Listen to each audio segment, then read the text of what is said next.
வணக்கம். தொடை மற்றும் இடுப்பு பகுதியை வலுப்படுத்துவதற்கான ஒரு எளிய பயிற்சி. சேர் போஸ்.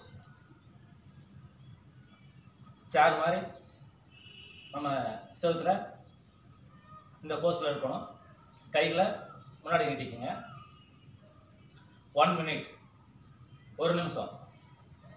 நம்ம இந்த உடற்பயிற்சி செய்யும்போது இந்த காலுகளாம் வலுப்பெறும், இடுப்பு பகுதியும் வலுப்பெறும். குண்டா தேவையற்ற கொழுப்புகளாக இருந்துச்சுன்னா அதெல்லாம் கரைஞ்சு மசில்ஸாக மாறி நல்லா வலிமை பெறும்.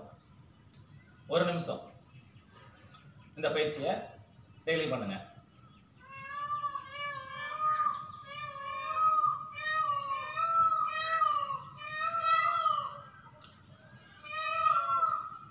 இந்த பயிற்சியை ட்ரை பண்ணுங்க, நல்ல ரிசல்ட் வரும். ட்ரை பண்ணுங்க ஃப்ரெண்ட்ஸ். தேங்க்யூ.